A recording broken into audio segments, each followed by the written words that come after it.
Hello, everyone. I hope you're well. Welcome to my webinar on Streamline for Stocktake Success. Just while we're waiting for everybody to jump on, if someone can just jump in the chat and let me know that you can see the screen fine and that you can hear me okay and see me okay, that would be great. So, excellent.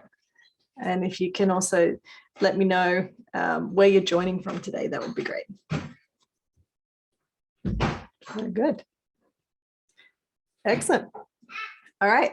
So as I said, thank you very much, everybody, for joining the webinar today on Streamline for Stocktake Success. Now, this is quite an interesting one for me because it's something that I see is it's very close to my heart in what I do in trying to help businesses perfect their inventory management. But most cases, I've got a big mix of people here that are either joining live on the webinar or and that I know will be watching the recording of this. So just for your own understanding, this session is being recorded. So if you can't stay here online the whole time, I completely understand. That's fine. That's life these days.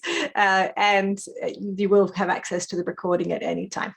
Okay, so yeah, what I wanted to really highlight first of all before we get into it is this session is designed for people that I consider accidental inventory managers, all the way up to people that are actually being inventory managers for some time, and often it might be, and I know some of the people here are using quite sophisticated systems and also are quite knowledgeable in this area and have been working in this environment for a long time. But when I look at it from a systems aspect, there is still always certain policies and procedures and things that we need to put in place to make a stock take and make our inventory management a success in our business at any point in time. So even though some of the information that I'm going to share in the initial part, the introductory part of this webinar is very much in relation to things that if you've been in this industry for a while, you know what I'm talking about, and it's not new to you. As we get further into the session, please note that it is all about ensuring that you have the fundamentals right in your business. And stock control success to me is all about having the fundamentals right. And it's these little things, and it is the little things that actually cause the problems. And we're going to talk about that throughout this session, but obviously with a focus on one of the major core procedures that we have to go through in inventory management being stocktake. All right. So for those of you that don't know me, I've mentioned before, but my name is Jerry Wambach, and I'm the co-founder and chief solutions architect at Wow Connect. So Wow Connect is one of our businesses, but essentially is part of the Wow Group. It is our mission and our aim in life to really pioneer and help people to have inventory management excellence in their business through systems and through education. So we've been working with systems for a long time in various inventory management systems across different countries, different sources, and we'll talk more about systems later on. I don't want to go into the detail of that now, but essentially the business has been focusing on helping people with understanding how to use and be trained better and optimize their existing systems, whatever your system may be. And now the business is also moving further into education. So for this year of 2022, we've made a pact that we will share as much education and as much information as we can for free to help all of our connections, be it businesses, marketing consultants, accountants, CFOs, etc., to help all of our network basically reach out and share how we can get right down to the fundamentals and make inventory management excellence a real thing across all of the areas that we work with. Okay, so that's my details. If you ever want to connect, if you go to wowconnect.com, that's how you can connect with us to book a meeting, but we'll talk more about that later. If you've got a particular problem, and often people join these webinars with me because you're not just wanting to know about the basics of stock takes, but you're trying to find a solution to your particular problem. And as a solutions architect, that's what we do. If you do have any questions throughout the call, please feel free to put them in the chat. I actually have my team of solution architects that are here with me, that work with me every single day, solving problems and giving solutions to people through systems and education every single day. And they're sitting on the chat here. So if you have any questions at all, please enter those questions into the chat and they will answer them for you. I'm not going to get distracted by them because I'm lucky ever to get all my content out in an hour anyway. So I won't be looking at the chat directly. The team will answer there. If there's something that they can't answer, we'll get back to you via email after the call. If you're watching the webinar, watching the recording, of course, reach out to us through the website on the contact us form and we'll answer any question that you have. All right, so the agenda for today is to go through, first of all, a quick introduction, like I said before, on the introduction for stock takes and cycle counts, and what's the difference between those two things, and which one do I like more, and why, and just get to understanding of the fundamentals of that. Then we're going to talk a little bit about warehouse organization. Then we're going to talk about the practical policies and procedures for having a successful stock take and what that looks like day to day. And this is where, for those of you that are actually working in big warehouses and have a lot of experience, this is where we get back to the fundamentals, and not just the fundamentals, basics, just really thinking about how we can bring into our business strong habitual practices that ensure that our inventory is right every single day and our team knows what to do every single day to ensure that our accurate stock counts and accurate stock levels continue throughout the day, the month, throughout our life. Because if you, as an inventory manager in your business, that is your responsibility, to manage the inventory and have what is accurately happening in the business being reflected in the system that you use. And for some of you, that system is going to be a spreadsheet. For some of you, it's going to be an ERP system. For some of you, it's going to be an inventory management system connected to Xero, or a desktop system that is not connected to anything and it's not really working in real time. And that's why you're here, because you're trying to understand how to fill in all those gaps and those holes and work out how to make sure that your inventory can be accurate. We're coming to the end of the financial year here in Australia. I know for those of you in New Zealand, you've just gone past that, and in the US, we still have quite some time. But the end of financial year sort of forces us to really consider the annual stock take and really going through the mammoth effort of that one big stock take, which does take a lot of time and energy. And we're going to talk about that. But I want to talk about how we're going to make sure that we can keep the stock numbers accurate throughout the year and all the time. And because that's what our other counterparts in the business, be it sales, marketing, the purchasing teams, the business owners, they're making decisions based on the information that we give them. So where we can make sure that what's happening in real life and what's physically available to people in the warehouse is available in the system, so people can make the decisions. The guys sitting there making at the computers, making the decisions, making the projections, etc., can make the right decisions. Then we're in a good place, and that is what we're here to do. So part 4, and really this is a chat at the end in relation to how do we make sure that we can put these plans into action. And if we're going to do it right and we're going to spend time and energy to get it done, it's not something that we want to just do it and then let it go, because stock takes can be a waste of time if we don't do it properly. So it's really about setting us up for success. All right, so let's get into it, to the introduction into part 1. So before, just a little recap of the different webinars we've been doing previously. I talk about a lot of different things, and stock take, as I said, is just something that's very close to my heart. This is a fundamental. We've just got to get right, and from day one, no matter how big your business is. And when you hear me in this discussion talk about warehouses, a warehouse could be physically a large warehouse with lots of aisles and lots of bin locations, or the warehouse could be some stock in your back room.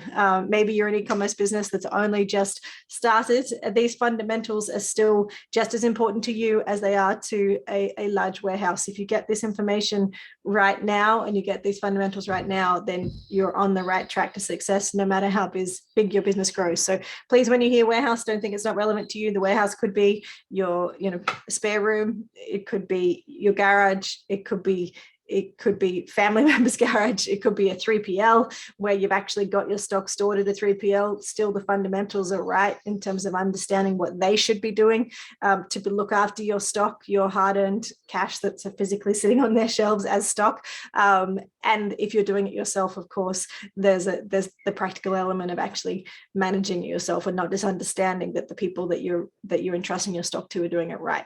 But we'll talk more about 3PLs in a couple of weeks. But for now, just as a little recap of the previous webinars we've done, how to choose your right inventory management system and the different options that we share and talk about here at Wow Connect, because we believe they are some of the best solutions available on the market to solve a number of problems across, or a lot of problems across a number of industries. And we've also been chatting recently about managing inventory for your Shopify business and talking about where Shopify finishes, or your e-commerce system, if you're not using Shopify, finishes as a solution, and where inventory management requirements are needed, and then obviously your accounting system. So really talking about that journey of what happens when you have a growing Shopify business and when you need inventory and when you don't.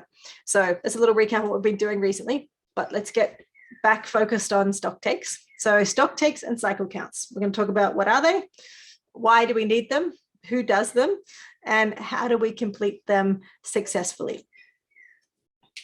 So first of all, let's talk about the stock take. Now, the stock take here, when I'm referring to a stock take, is going to happen sort of, well, if people are focusing on doing this big annual stock take or a big stock take at once, there's either going to be doing it just once a year to check, usually at end of financial year, to check what stock they have, because usually the accountant's asking for it in some cases.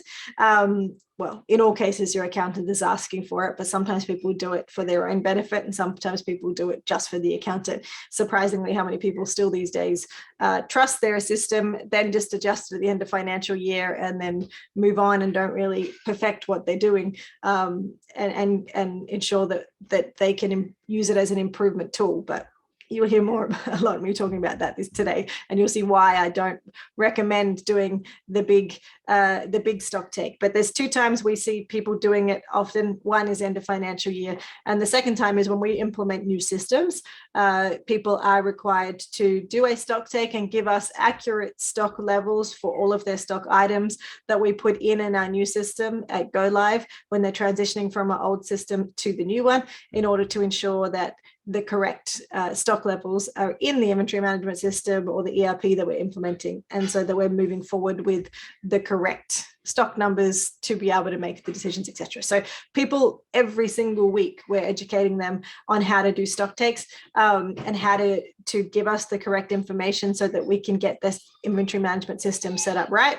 Having a new system is a good time to make sure you get that information right. However, just because that's what we do every week doesn't mean what I want you to do. You are here because you have stock problems. You need to understand how to manage your stock better. You need to know how to do an effective stock take that actually works, and streamline that whole process and understand how to use your system better to ensure that you've got the correct stock, the correct procedures, so that we can trust our inventory system all year round. And stock take, as I said, is just one element of that. Let's keep focusing on that. So when I'm talking about the stock take here, I'm referring to that usual annual, end of financial year, or even a quarterly or monthly process where all your items are counted at once. And usually it depends on how many number of items that you need to be counted. The business operations often need to freeze the stock in place for counting. So I've speaking to someone just the other day that their process still, because they don't have a system to manage their raw materials and their production, or they don't fully trust everything that's being done inside their existing system because it's not connected enough to all of their different sales channels. They're still at the process in their business that they're doing a monthly stock take, and that's the way they go in and make sure that their inventory system is accurate with what's there at the end of the month. For that day, everything has to stop in the business to be able to freeze everything in place in order to manage the counting, and then they adjust their system and then they do it again next month. So sometimes these things are created because the system doesn't have the ability of doing perpetual or periodic accounting. For those accountants on the call, you will understand what I'm talking about with that. For those that aren't, please don't I don't have time to go into that. We've got a session coming up in a couple of months about inventory accounting 101, where we will explain the difference between periodic and perpetual accounting. But sometimes this is because your accountant needs it. Sometimes it's just the only way because your system doesn't have the capability of recording all of this. If you're still on spreadsheets, you don't have the capability of really keeping track of everything. So all you can do is do a monthly big stock take. But those stock takes, they do require you to freeze the business. And sometimes large stock takes, depending on your business, can take days or even up to a week to count. I'll talk about my practical tips on how to really determine how long a stock take is going to take if you have to do one of these big stock takes, which have their place, but it's not what we should be aiming to do on a regular basis, as we'll talk about. So the other piece, that's the same slide. Next one. The other thing I want to talk about, or to highlight about the stock take of doing these big stock takes where we have to freeze the operations for the business. And my pros here for you, I would say I've written there that they're not great reasons or not really great pros. They're more like excuses so that we don't have to do it the other way that I'm going to explain to you. But for a big stock take, the pros are we only have to do it once a year if that's the frequency you're doing it. You can give your accountant what they need. That is often the purpose. You don't have to bother staff with boring counting jobs and have to bring everyone in and do a big count. And often people buying pizzas and beers for their big stock take. And I wonder, even though I already know very rarely anyone ever gets the annual stock take right as it is, or any big stock take, they very often get it wrong. I can tell you pizzas and beers don't help make the account any accurate by the end of the day, but you know, that's another pro, another con to the system. But a good thing is it is a good team bonding exercise, because it does involve a whole lot of people in your business coming together to get something as big as this done, if you choose to do it this way, which is obviously not what I recommend, which is why we're here. Now, the cons of this big stock take, as I've already sort of shared, is that trading and fulfillment has to stop to enable the counting process completely, because everyone, the resources, your people are taken away to do the count. You have to stop fulfilling things because we're doing it over a longer period of time, because we're trying to do everything at once. You're trying to remember count every item. Now, that doesn't enable you also to really find the errors and resolve the reasons regularly as to why you're getting miscounts and why you're getting stock variances. You can't determine, you're not thinking about one product at a time, you're thinking about the entire warehouse at a time. And if you look at the entire warehouse or the entire stock holding and go, why, you can't drill down and go, why is this variant here? Why is this happening? What's going on? Because you're not even focusing on a particular product enough to even consider what was the cause. And we'll talk about some of the causes later. But people often don't count carefully, as it's such a huge task to count everything in the business, and they get tired. If any of you have ever decluttered your pantry or decluttered your wardrobe and started out really well, and then you go through the process, and I'm sure you've got plenty of stock take stories alone, but for those of you that are even accountants trying to relate to what it feels like for your clients out in the warehouse, it's you get tired doing these big jobs, and often there's a lot to go through, and it's difficult. And obviously accuracy, the whole point of a stock take is to get accurate stock numbers. If we don't get an accurate stock count, then we won't actually get anywhere with the whole process. And in saying that, it's costly, it takes a lot of energy, and if it's not done properly or accurately, it's almost a waste of time. Okay, so as you can probably guess from what I've already shared with you, the other method of doing a stock count, which is called the cycle count, is actually my preferred method. And we'll talk first about what it is. So a cycle count, for those of you who haven't been across this before, is a counting and checking process that is incorporated into the daily operations of your business and your warehouse, or it's at least actioned weekly or monthly. So it may not mean that everybody's counting at the end of the day, or not everybody, a staff member that has finished their processes is going and counting at the end of the day. Items when fulfillment is finished, or maybe that'll be every Friday you finish fulfillment an hour earlier and you move 3 staff members to go and count a particular bay or a particular area, just to do a spot check on that on those items once a week, or it might be on a Monday morning, or no, probably not Monday morning, because obviously you have e-commerce orders and all those types of things. But my point is, you pick a time. It doesn't have to be last thing on a Friday. You can pick a particular time and block it out during the day in order to ensure that once a week that you're moving through the warehouse and doing counts of particular items on a regular basis. Okay, so that's what we're talking about. Cycle counting is going and not counting every product like what we're talking about and shutting down everything in the warehouse and trying to count everything in the warehouse. We're just focusing on a particular product, a particular product category, a particular location of products, depending on the size of your business. That will be relevant as to what type of product that we're going to go and count, or what categorization we use to be able to count those products. But in this time with the cycle count, we don't have to stop trading or fulfillment completely. So I have already hinted to the fact that if you, for example, are going to go do a stock count weekly on those items, or even daily, let's say you have a cutoff of orders coming into your business at 1 p.m.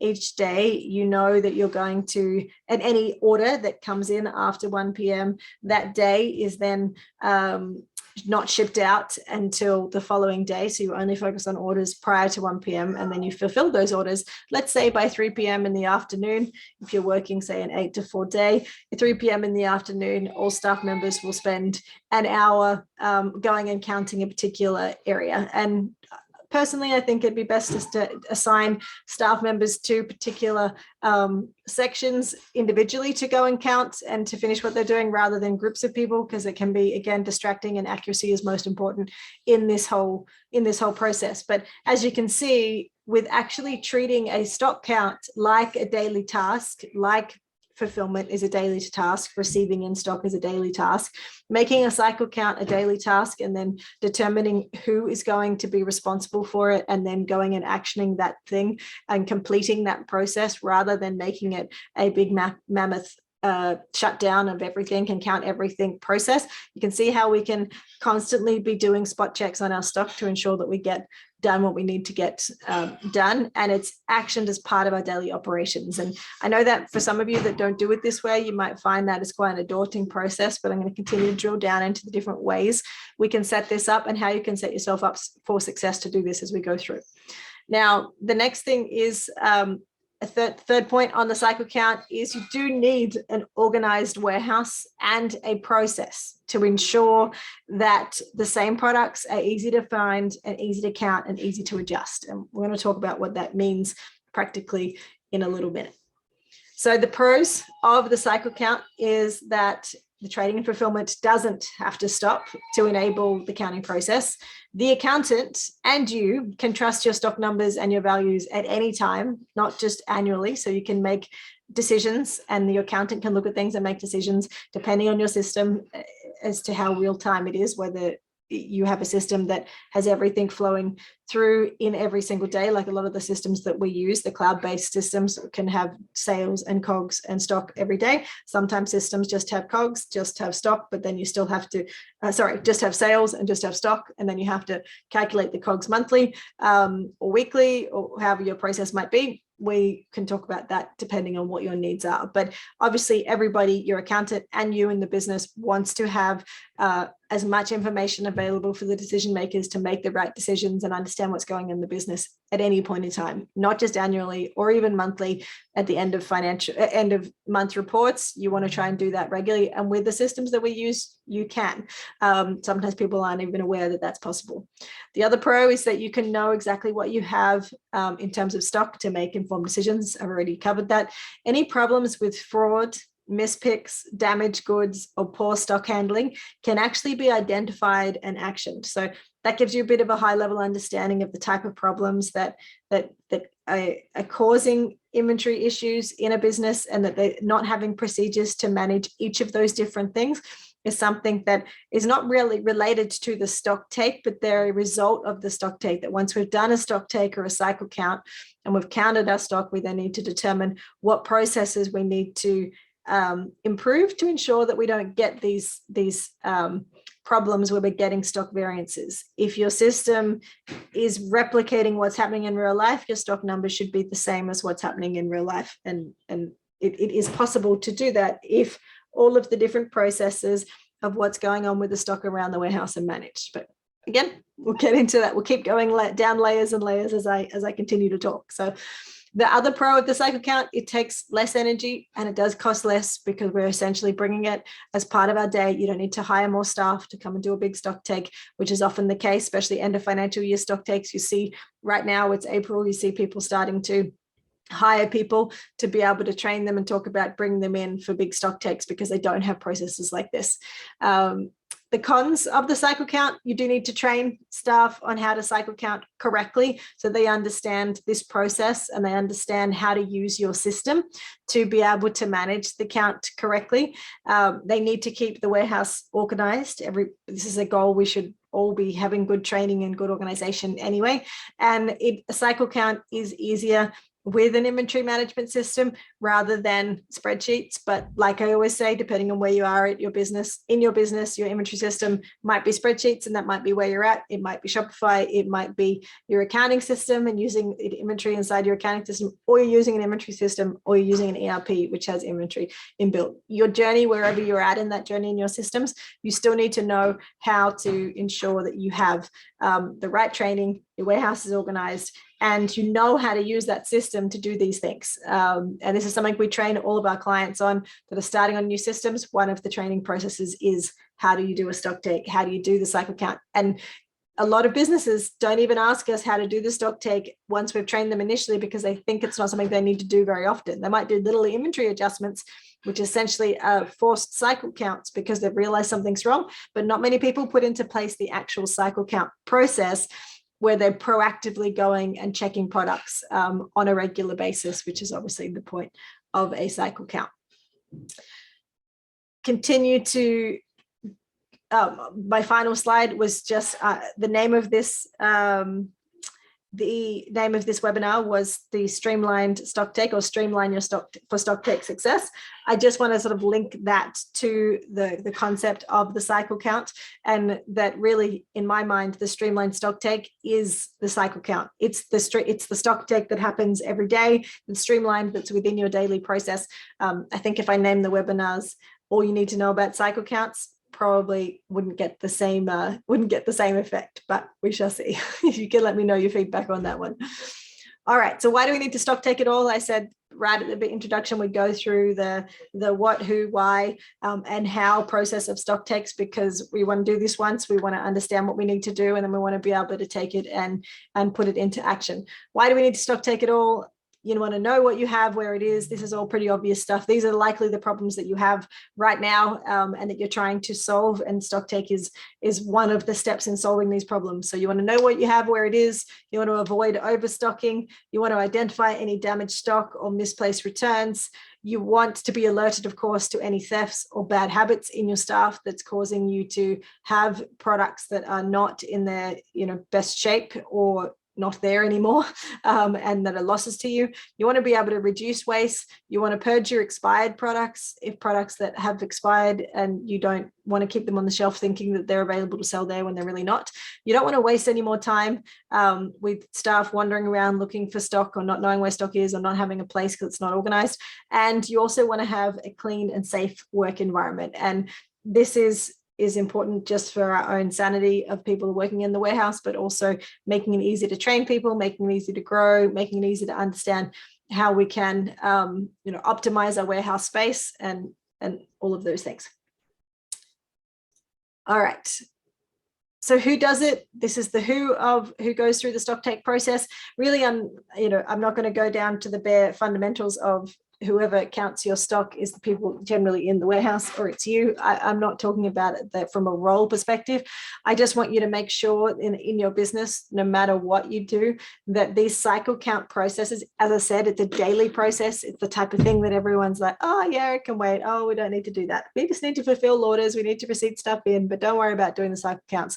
If no one is responsible for it, anything that you implement to be able to make this process work won't actually continue to work for you because you haven't actually instilled responsibility into anybody. So someone has to own this process and then instill the policies and the procedures in your staff to be able to do that. So in order to responsibility is one thing, but you need to ensure that your staff are then trained on the process, that you set clear reminders, because obviously until it becomes habit, until it happens, even when it does, a warehouse environment is often a very high turnover environment. You're going to have new staff coming all the time. You need to have a system to be able to set clear reminders for yourself to be able to go and action these cycle counts when you need to. And if you've got the capability and you've got the team that works in this way, you can create incentives or KPIs for your different warehouse staff to be able to manage the cycle counts. So whether it is cycle counts being done on, actually being done, if that's what you need to incentivize them to do, or if it's cycle counts that you're working on accuracy, or whatever the different steps are, your business, what the policies and procedures are that you already have.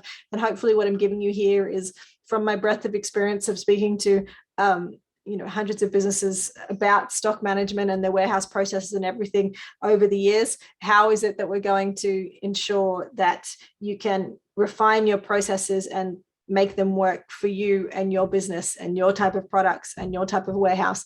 What are you going to do to put in place those things so that you can create incentives and KPIs that are meaningful to ensure that you can sustain the processes once you put the energy in there to set this up, so that you can have the accurate information you want to have.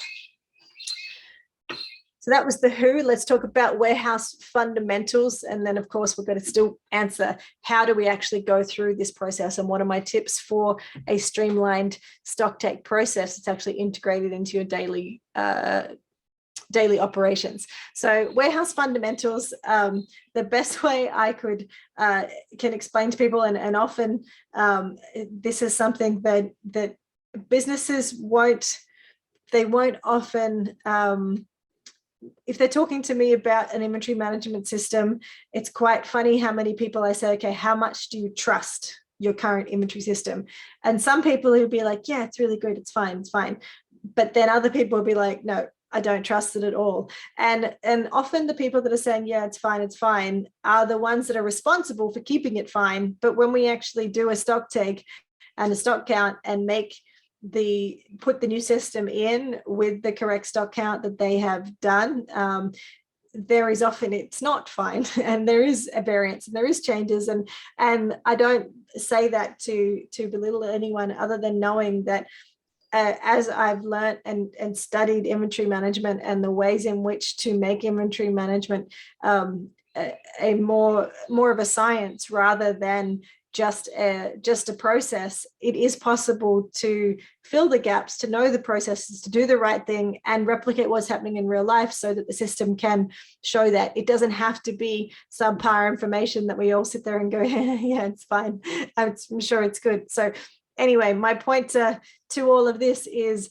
it is possible to get it right. And one of the ways that I like to think of something that is an inventory management system, if we even just take away from the warehouses sort of element, because sometimes it's hard to disconnect what a warehouse should be like and what we want it to be like when we have it in a certain situation. And the best way I can explain it is to say you want it to be like a library. When you go to a library and you need to find a book, what do? You go and look at a system and you look in a catalog and it tells you where to go and find that book. Yes, sometimes if it's a really big library, you need to go ask the librarian where a particular section is, but it's named. You have the book, the actual book has an identifier on it that tells you where it is. It's sorted in a particular way so that you can go and find that book. So if you are in the position yourself as a warehouse manager and you are struggling to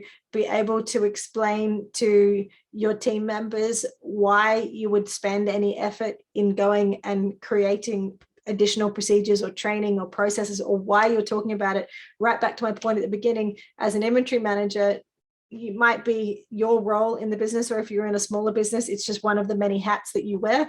Your role is to ensure that your inventory management system is reflecting what's happening in real life, so that you can make you and your counterparts around you can make the right decisions.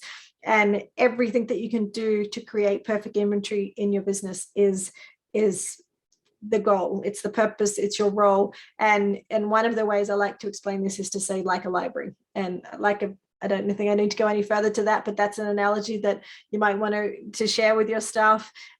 Is we want to make this place like a library. We want to make it clean. We want to make it organized. We want to be able to find things when we need to be able to find them. And we want to be able to help anybody else that comes along and asks something, that we can all go and find it. And that anybody else is usually a new staff member.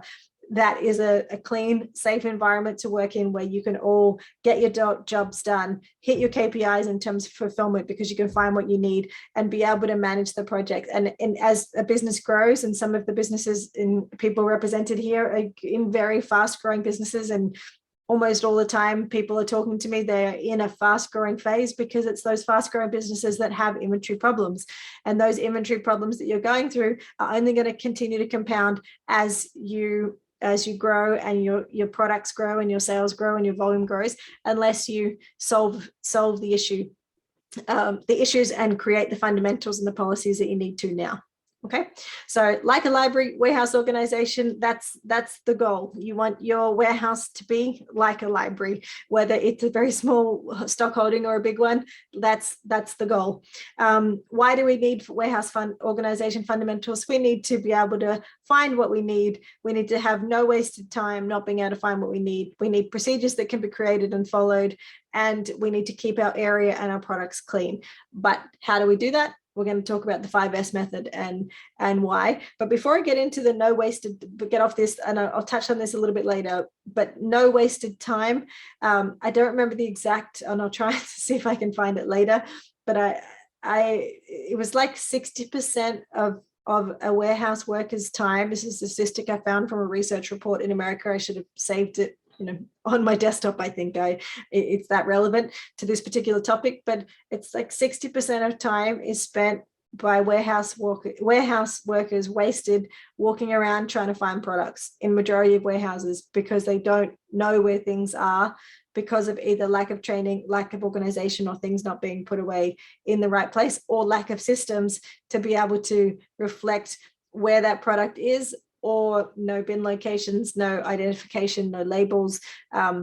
What I'm talking about here again is the end goal is like a library. I don't know where your business is at between now and being like a library, but these, it's a journey. It's not going to be something that's going to happen overnight. But how do we even work through that process? And I want to talk about in a little minute about the 5S method. But just quick point on like a library, I found this quote. It was actually on a podcast with a librarian. I didn't listen to it because it actually wasn't relevant to me to learn about how to run a library better, though it was just an interesting quote. A library without a librarian is a warehouse. So yeah, just honing in the like a library scenario. We really need to make sure that that is our end goal, and we have to have a target of where we want to get to and why we want to get there, because it just makes our lives easier. It makes our jobs easier to get done. So both this picture before and this picture here is referring to really a warehouse layout. Now, I'm sure, and because there is no way you can run a business, a product-based business at all, without having some of this this process happening in your business, whether you have defined zones like what is in this plan or not. It's something that you are definitely going to be receiving in products, and then you're going to be storing them somewhere, and then you're going to be packing them, and then you're going to be loading them and to be able to be sent out via a courier, or taking them to the post office yourself, or you're going to be obviously loading them into trucks to be taken off on the manifest bay. But the point here is in any business, no matter how big your warehouse is, you have these processes of receiving, storing, packing, and loading. And we've talked about just inventory management, in general before, but the purpose of inventory management is to be able to deliver great products to our great customers as fast as we possibly can. And of course, if we're receiving products, we're looking after them properly, we're storing them, but the aim is to just have those products in our storage areas as short as time as possible, that they're in transit in our warehouse, but then we're packing them and loading them out and sending them to the customers. That's the point of inventory management, is to be able to make all of those flows work well. So inventory management as a whole of products, understanding what we have is one thing. We've talked a lot about that in our previous webinars, but talking about where the products are is really where this aligns with Stocktakes. Now, I could do a whole webinar on bin locations on its own, but I decided that that's something I might love talking about. That doesn't necessarily mean that everybody else loves hearing for a whole hour about bin locations. So I thought I'd insert it from here, and then we can go from there and see where anybody has any further questions on it. But let's quickly talk about, do we need bin locations? And the answer is yes. Yes, you do need bin locations. From a physical perspective, every product must have a home. Now, almost every business I talk to, their end goal, like a library, is to eventually have their warehouse organized enough to have bin locations and to label bin locations and to have a system that can handle the stock as it moves from bin locations. But this leads to my second question. People ask me, do you need to record stock at a bin location level in an IMS? Or actually, often they're saying they want to, and then when I explain to them how difficult it is to manage stock across bin locations unless you have a mobile warehouse system, they realize that it actually would be a bit counterproductive. So my answer to whether you need to record stock in a bin location level in your actual inventory management system, it depends. So you don't need to record if you have physical bin locations on your shelves, whether they are labeled or not. Of course, bin locations that are physically labeled, we'll talk about that in a second, is important for identifying what things are. Instead of just saying put it over there, you can say put it over there in an exact spot. You don't need to record the bin locations actually within the inventory management system, and I don't recommend that you do it unless your inventory system has a mobile warehouse system where you can actually record the items as you move them, pick them, receive them, or write them off. So if you have, it doesn't necessarily have to have barcode scanning, but if your system has the capability for you to say, on a phone, you've got cloud-based access, you're on the phone, you say, I moved these items from bin A to bin B, then if you can say that as you're physically moving it, then that's a good time to record, to know that that system's the right for you to be able to record your stock at a bin location level. If not, we just need to know that those 10 items are in the warehouse, and then you have to have a physical record of where those items are, or people just have to know, which is what everybody always says to me. How do you know where things are? People just know. Now that's fine if you're not in a massive growth phase, you don't have to do stuff all the time. But if you do, then you're just going to create yourself a problem where you have your staff 60% of the time wandering around looking for something. So does your inventory system currently allow you to determine where your stock is, and that when you record it, when you do move the stock from one location to other, when you pick it on a sales order, you know where you picked it from, that when you've received stock, you can say where you've put it away to, or if you write off stock, you can identify where you got it from to say that's no longer in that location. If your system has the ability to do that, go ahead, focus on setting up your processes. It does take a little bit, but focus on setting up your processes to manage bin locations and training your team to manage that, because that is the end goal, that we want to have all the accurate information at any point in time. All right. Any other questions that anyone has about zones and bins? Obviously, please let me know in the chat. But let's go through and just quickly, for those of you that are just, what is she talking about, and never heard of bin locations before, which is some of you on this call, please, number one, understand that bin locations are where we designate where products are either to be stored or are being stored. It can represent a shelf, a pallet location, a storage area, or even for those of you that are dealing with very small storage spaces, any other place where your products are stored. The bin location is where the product is stored.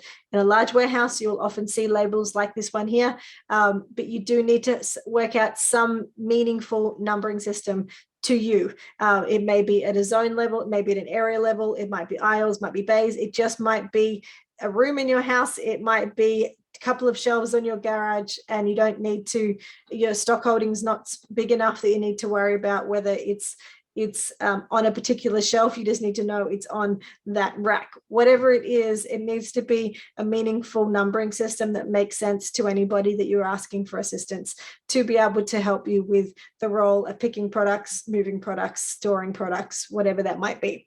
I like to say to people, your system should enable a 12-year-old to be able to look at either the mobile device or the piece of paper that you've given them to either pick, receive, or move an item, and they should know what to do off that sheet, and it should tell them where to go find the stock that they need to find. If you can do that, then you're going to save yourself a whole lot of pain in setting up the right system and fundamentals as your then team grows and the people that you get to help in your warehouse grows, and everything moves forward smoothly from there because you have the fundamentals right. For those of you that are on the spectrum of like a library to where you are now, you're right back here. Don't worry, it just takes time, but these are the fundamentals you need to do to be able to work through it. So why are stock locations important? Obviously, why was Stocktake's important? The whole point of this is to find what you need and to have no wasted time and to easily train staff on any processes, including cycle counts being one of them, and stock locations help you do that. So I put the analogy there of ever lost your keys. I'm sure you have. Think about how much time you personally would have wasted if you've lost your keys because you don't have a home for where your keys live, or it wasn't put back in its home. That's the situation that your staff are at in warehouses at a regular basis because they can't find the products they need to find, just like sometimes you can waste time not finding your keys. I don't think I need to go through that any further. I put in these little analogies for those of you that are dealing with staff across all sorts of areas and needing to have different ways to be able to connect with them to help you do what you need to do. Now let's talk about the 5S method. Now, I'm not one to get hung up in Lean, Six Sigma, 5S methods, and there's many, many other options out there. This is just something that I find very practical. It is essentially a method of organization and a manufacturing process and method. But the reason why I like this one the most is that we can relate to this in many different areas of our life. And no matter what process you are trying to improve in your stock control cycle, and Stocktake being one of those, whatever process you're trying to improve, this same method can be used to improve that particular area.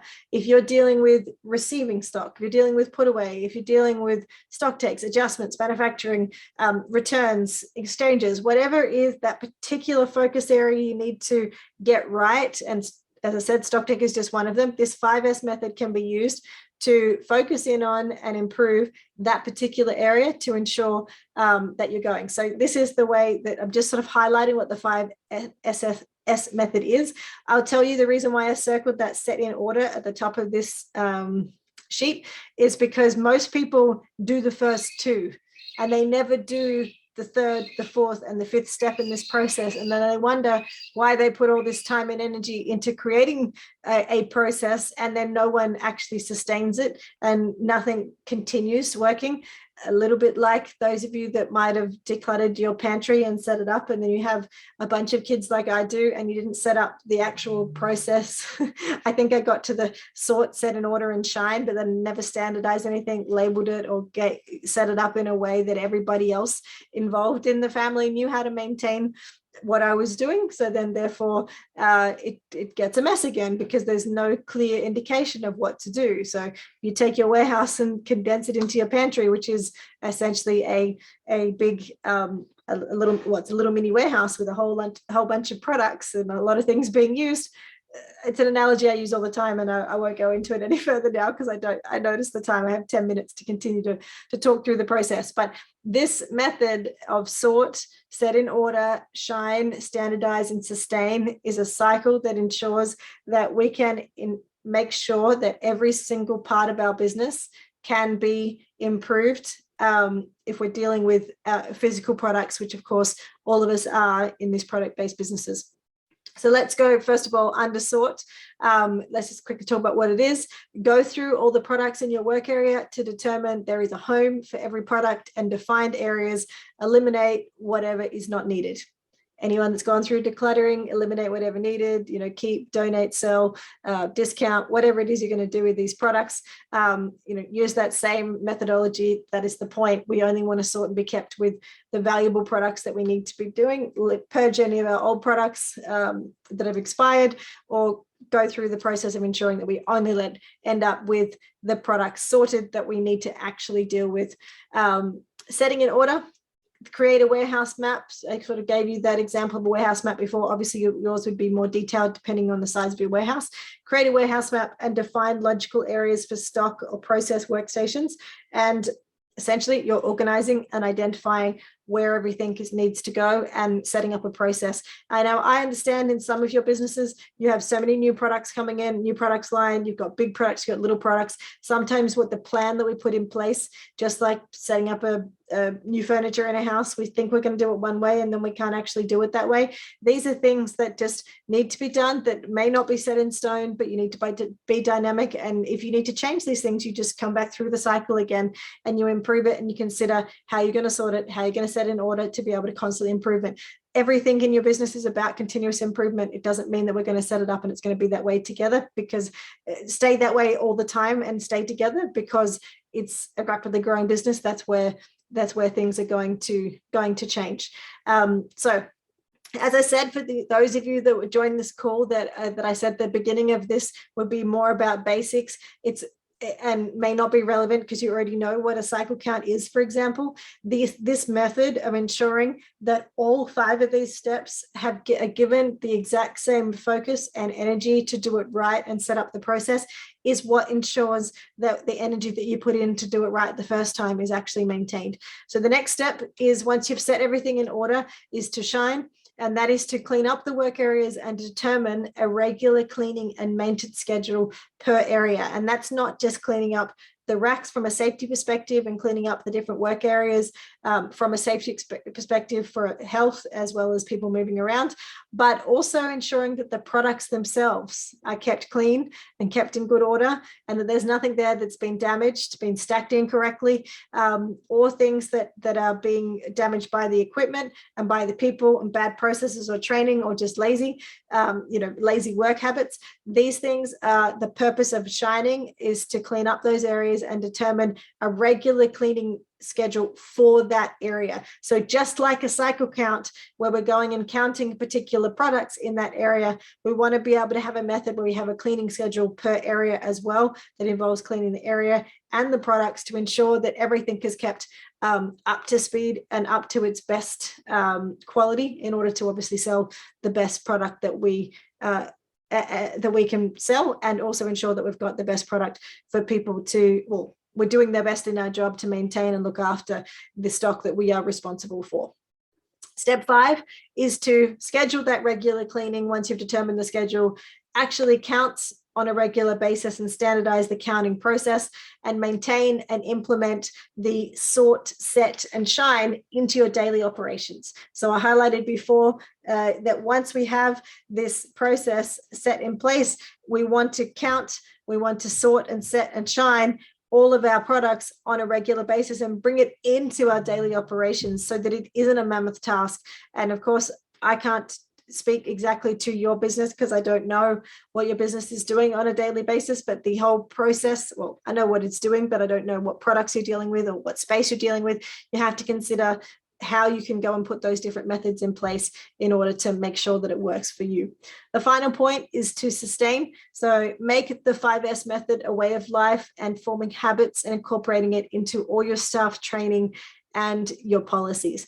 Now, if you don't have structured staff training for new members, or ongoing continuous improvement training, or if you don't have policies, this is something that you do need to do. Setting up a new inventory management system and creating the improvements in the system itself that enables the tools for you to be able to do these types of things is one thing. Being able to then provide the training and the policies to do that. One of the things that we do is provide customized training manuals and online for all of our clients, and training, so that for new staff that come along later after we've implemented the system, they have the staff training manual to be able to go and determine what they need to do and why and how they do it in that new system.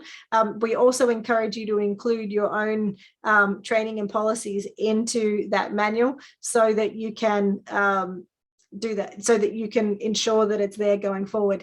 A lot of businesses don't have any of those things, or it's on their wish list, and getting a new system in place and the training manuals that we create through our implementation process, I'd say they give you sort of 60% of those processes and those things put in order, so that then you can just take what we started and then run with it and continue to improve it, because we've given you the structure and the things started to go forward with. Now that can be really useful in a business that you're just growing and you just got more staff and less headaches later on down the track. It can also be very valuable if you're ever looking to sell the business, to have that process documented for you, as well as the new system.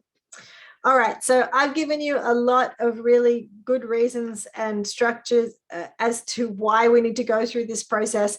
And I'm sure if you've been here before, it is not your first time that you had to count stock or do a product, but potentially have shifted your mindset on how you're going to do that. So I didn't want to go and talk here about just this is a stock take and this is how we do it, and this was all I spoke about to an hour, because I didn't feel like that would give you the value to be able to work with your team to get where you want to go. So I want to spend the last few minutes talking through the actual practical points and procedures. You know where your business is at with each of these different areas. You can consider, from all the things I've talked about today, what a cycle count would look like for you to be able to do the streamlined stock take process. And let's just really highlight a few of the things that we teach people about every week that I want to make sure that you're doing in order to, just save you some time, so you're not wasting time trying to work this out by yourself. So first of all, we need to review our records. If you have records already, again, doesn't matter what system you're using, whether you're using spreadsheets or an ERP or something in between, your records should show you and determine what needs to be counted. And now, if you don't know what needs to be counted because you've never done cycle counts before, you don't have a schedule of your products that need to be counted, I would start with your problem products. Now, problem products in my mind is any products that you keep running out of, that you keep going to get off the shelf and they're not there, that you go and try to get those products and there's different colors available to what you would need, different sizes available, that would recommend, that would highlight mispicks and things that people are picking the wrong products and sending them out. Any products that you're getting complaints with from customer service, that you're getting returns on, start there. What are your problem products that you know are like, oh, if I could think of my most problematic product that gives me the most headaches, start there. Okay, we want to define the policies and the processes to ensure that we understand what is causing those products to be a problem to us, and what are those problems if you don't already have a schedule of products to count. Okay, so start with your problem products. The next thing would be to go and determine what are your best selling products and your fastest moving products. You can determine that from your sales velocity reports from your existing system, or if you don't have one, you can, well, let's hope your system can be able to do that. If it doesn't, of course, we have systems that can, but more importantly, you can run a sales history of all your different products and determine which ones are your best-selling products. That's another way to look at the time and energy that you're going to spend in setting up the processes and counting those products first. There's no point going and necessarily counting the products that are not going to move, that aren't really causing you any problems, higher, big problems or small problems. They're just there. They're not an issue. Best selling products are next. So after that, you can then determine which products that you think is most relevant to you. And you in your own business know if you've got raw materials that are causing the problems, you've got semi-finished goods that are causing the problems. If it's the finished goods and you're not being able to fulfill, or you can even look at your back orders and determine things that are being back ordered. You know your products better than everybody else. And when I'm talking about problem products, hopefully I've given you enough little examples to be able to determine what you would go and prioritize on. But setting up that process and essentially writing a list of all of your products and then putting them in order of priority of which ones you believe you need to cycle count first, that's the key to cycle counts, is to determine which ones you need to do. So once you've done that, as you continue just going down the list until you have all your products, some businesses, they take an entire year before they get back around to counting those original products again, because they have such a big process. You won't know until you've done it the first time how long it takes. But again, if you're doing it as part of your daily operations, you can probably do this a lot faster. And it, again, just depends on your stock holding as to what you're doing, how detailed it is, whether you have batches, whether you have serial numbers, whether you have expiry dates. All of these things can take longer when you have those different elements that you need to manage, and depending on the system that you have and how well that system helps you do this process, or whether you're having to do things very manually and then update the system later. So that's the process of starting the cycle count. Review your records, determine your priorities of your cycle counts of what products you're going to count, or what product categories of what locations. That's the first step. The second step is to prepare the cycle count sheet. So of course, once you've determined what is your highest priority cycle count to start with, and then later on, you're going to have different cycle counts of different either products, categories, or locations you're going to work with. Go and prepare your sheet from your IMS. You should be able to, if your product database is set up correctly, you should be able to determine a product's either by tags or category or location as to where it is. And that will give you a list of the products that you want to count and where to find them, if you have bin locations in your system. If you don't, you just have the list of the products that you want to count, and then you have to rely on your staff going and finding all of the products of that type or category, and then ensuring that they're counting all of them. So what I'm talking about in terms of the finding all of the products, I'm very aware that, and this is step 3, you need to identify any in-transit products. So where you have products that are currently being in the process of being picked, being quarantined, or being moved, you have to either choose to not count those products because you can identify that there is sales that have fulfillments on it that haven't gone out yet, and that product is likely to be able to be moved to enable that fulfillment.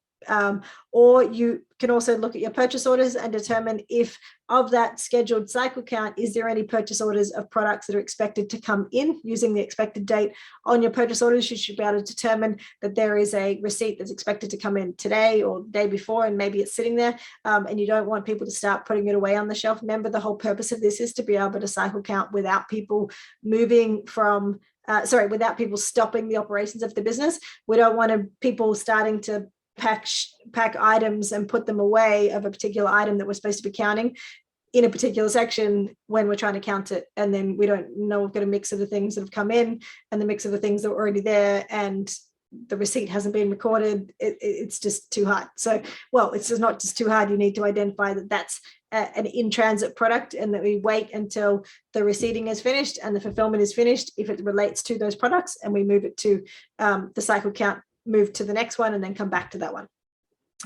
In one of our systems, just so that you are aware, so in Deer Inventory is one of our systems that we use quite commonly. It has the ability to do these cycle counts and sort it by location or by area, or product category or tag, whatever it might be. However, it doesn't have the ability to determine the cycle count schedule and say, okay, Jerry, I want you to go and cycle count this product tomorrow, and schedule the cycle counts in advance. As a warehouse manager, you can't assign it to a user, you can't assign a date to it, and you can't say what products you're going to go count.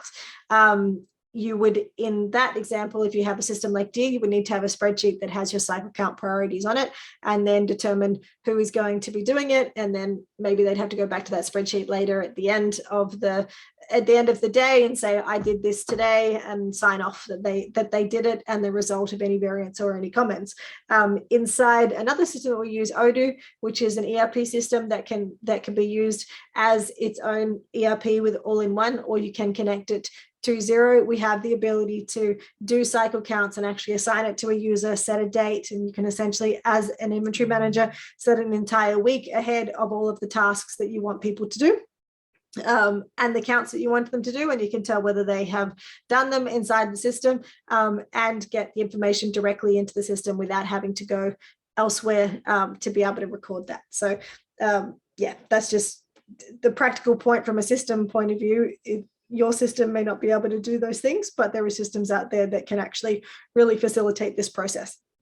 So what do we do after we've identified the in-transit products and worked and identified which products we actually want to count? We want to make sure that we're organized. Of course, if we put our 5S method in place, the warehouse should be organized anyway, but we want to clean up and ensure that every product is received, put away, and fulfillments have been completed for the day, ideally before doing the cycle count, so we don't even have any other in-transit products happening. And one thing I will say there too before, and this is something that if you have a system that has not been used correctly, a lot of people, and when we do system reviews, people often ask us and say, hey, I don't necessarily want a new system. I just want you to tell me if I'm using my system right. The first thing that we do inside a system, when we start the systems review processes, we go straight in and we review any open purchase order, open sales orders, and we look at the date. So if we've got open purchase orders, let's say we're now in the middle of April, if we've got open purchase orders that were supposed to have been received by early March and they have not been updated, and the system is showing that there's open purchase orders from early March, or maybe with today's environment, that's not that late, let's say February or onwards, was the first thing we'll do is ask the client and say, hey, you've got open purchase orders from February, you've got some purchase orders going back to July 2017. It happens often. And obviously, if there is an open purchase order inside the system that is old and not valid, it looks like it is an incoming stock part. So that when you look at your incoming stock records and you're trying to determine what stock you are going to buy, the system's going to tell you you have 20 coming in, 10 that are coming in on this PO and 10 from that PO in July 2017. Now, I see 20, and unless I drill down into it, I can't see that there's actually not 20 coming, there's only 10.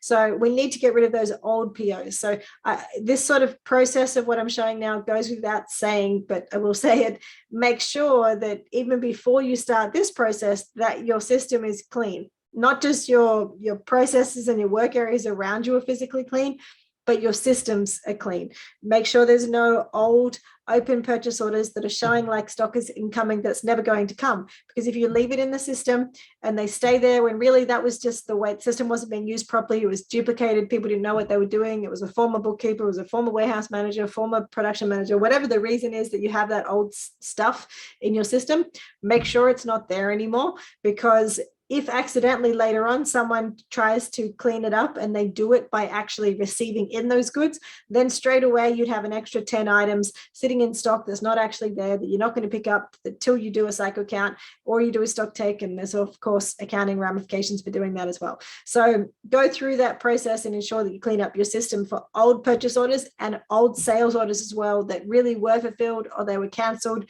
and that aren't actually going to be fulfilled because they're just drawing on your demand of stock that the system thinks you need that you don't. So I expect that if you're going through this process and you're installing this procedure of common cycle counts, that old stuff is cleaned up already in your system, and then this is just the daily process that you're going through.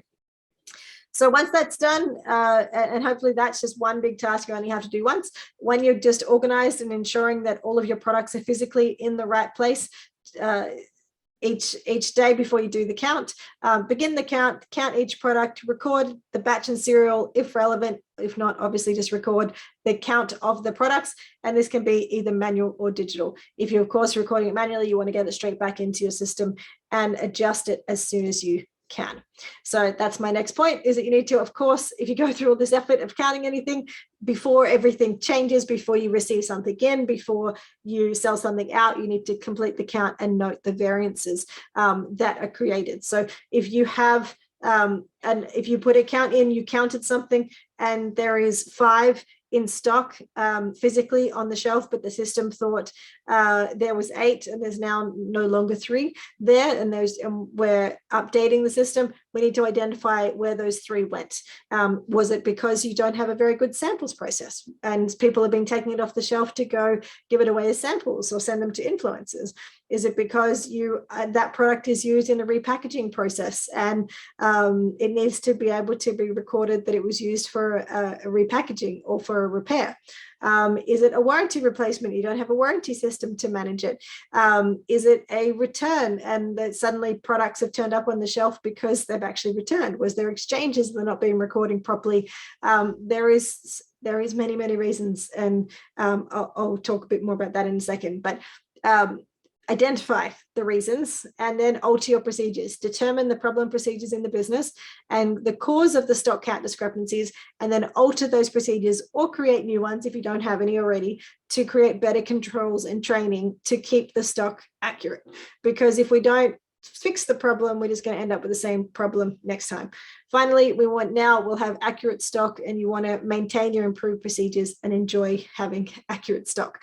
And as you can see, my little cycle down the bottom, just within the stock take itself, it is a cycle. Within your business, it's a cycle, and just the stock take has its own little cycle within the overall cycle of stock control. So I'm working on currently a similar little cycle picture to what you just saw for the stock control success, but I've highlighted already on this call the importance of understanding all of the different ways in which stock moves in our business, and having policies and procedures set up, and using the 5S method to ensure that our stock control is set up in a way that we can ensure that we've improved and optimized every process so that we can get perfect inventory. That is my mission. So in a business, we're going to have stock coming in, we have stock going out, and we have stock going around. Today, we've talked about one key area of this, the cycle counts, and we've talked about how we can improve the process of cycle counts and identify how we can do better cycle counts, because the whole annual big stock take process is not a streamlined, effective way of managing our stock and giving us inventory management excellence every day. So this little highlight here, and I will find a way to better depict this as to my explanation. But as stock moves in and out and around our business, cycle counts is just one thing that we want to perfect. It's just one thing that we want to make sure our system can handle well. It's just one thing that our team needs to be trained on to make sure that we're getting the information that we need at any point in time. So Stocktake is a chapter in my upcoming book called Stock Control Success, and each one of these other different elements here are also individually focused on and determined as to what are the problems that you have in each of these areas in my upcoming book that is being worked on now, which is why I'm thinking about Stocktake in so much detail. So next, let's just finalize talking about the true cost of an inventory management system, highlighting the key point that I've mentioned already. If what happens in real life is in your system, whatever that system may be, your inventory will work for you. I want you just to consider now, how much stock are you holding that is going to expire or become outdated, or you're just going to have to discount to just get rid of it? Do you know what those stock quantities are? Does your system give you the ability to trust what you have going on? That leads to my second point, recounts. How long do you currently take recounting stock because you don't trust the system? How many times do people go, system says there's 8, I just need to go check out the back. Is there actually 8? Because I don't want to sell it to you right now, because maybe I don't have 8. Maybe it's only 6, because last time I looked at this problem, it was a problem product. So I'm just going to go check, and then they go and check, and then they find it. If they don't, they have to recount it. Whatever it is, if your system is not enabling you to trust your system, to have processes in place that everybody can do what you need to do, and that you can do cycle counts and there is no variances, then there is work that we can do to help get you to that point. 3, does your system do what you need it to do? I highlighted in the previous slide all the different moving parts inside the stock coming in, the stock moving around, and the stock going out of your warehouse.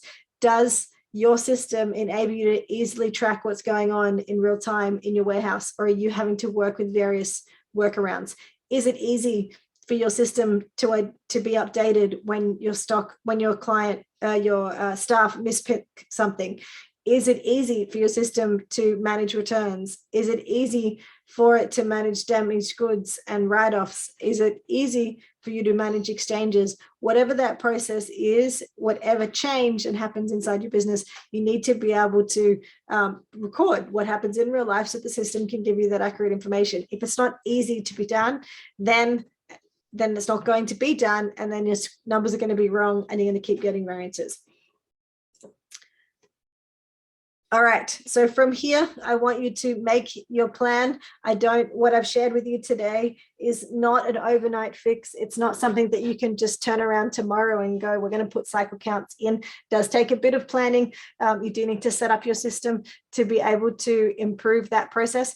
Here at Wow Connect, we of course use systems like Dear Inventory and Odoo, which enable you to improve this process all the time, because they have quite a number of features to be able to enable these processes. If you're using systems like Unleashed, Sin7, MRP Easy, obviously trade gecko and locate inventory, you'll be getting off those shortly. But whatever your system is, are you using it to its best of its ability to enable you to improve the stock take process and give you the accurate information that you need?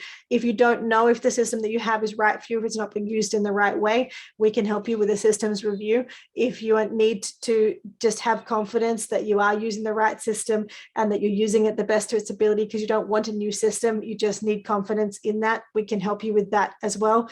If you feel like it's time for you to move to a new system that is going to grow with you, enable you to be able to put these things in place and enable your team to keep the system up to date in real time to give you what you need and your business is at that growth stage, then of course we can help you identify which of the systems that we use is most suitable for you. So if you'd like to discuss where you are in your journey, please reach out to us and book a one-on-one call to discuss at any point in time. I do have a number of fortnightly webinars coming up that's going to be run by myself and my solutions architect team that are here.